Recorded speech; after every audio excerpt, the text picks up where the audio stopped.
Para saan ba ang araw ng pamamahinga o yung tinatawag natin na Sabat? Pag-usapan nga natin yan dito sa Landas ng Pag-asa. Ako po si Alvin Fabella at ngayong araw na ito, tayo magnilay sa ika-6 na aklat ng Lucas, verses 1 to 5. Sa Lumang Tipan, ang sinabi ng Diyos sa mga Israelites ay ito: "Lagi mong tandaan at ilaan para sa akin ang araw ng pamamahinga." Pero ano bang ibig sabihin ng araw ng pamamahinga o yung tinatawag natin na Sabat?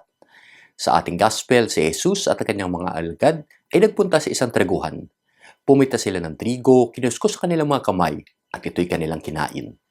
Nakita ito ng mga Pariseo, kung kaya't sila'y nagtanong, "Bakit kayo gumagawa ng ipinagbabawal ng kautusan sa araw ng pamamahinga?" At sinigot sila ni Jesus sa pamamagitan ng isang tanong din.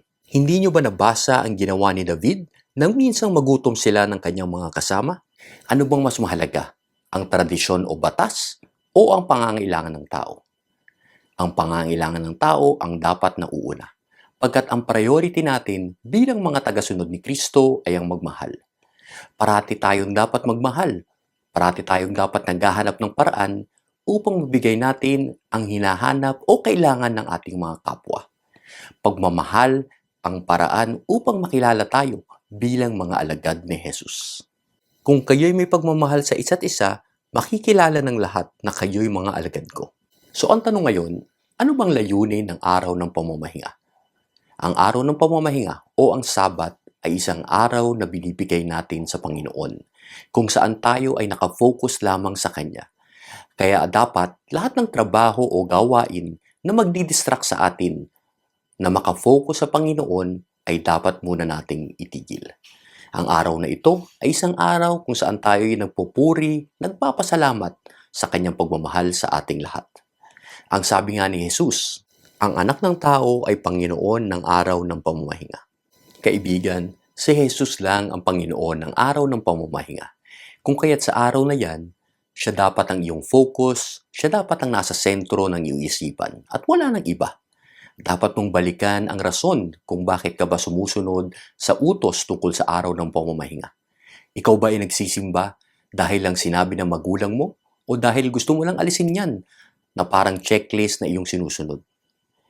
Kaya ka dapat nagsisimba ay para makapiling mo si Jesus, makasama siya, mapasalamatan mo siya, at para purihin siya.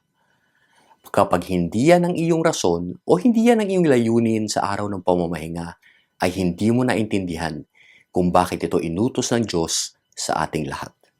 Ang araw ng pamamahinga ay araw kung saan tayo tunay makakatanggap ng pahinga mula sa ating Panginoon na si Jesus.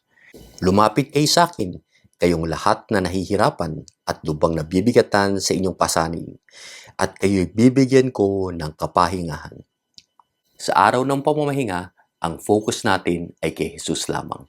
Wala nang iba. Kaibigan, na-bless ka ba ng pagninilay nito? Paki-like mo naman at paki-share mo sa mga kaibigan mo. Mas maganda, itag mo yung mga pangalan nila dun sa comment section sa baba.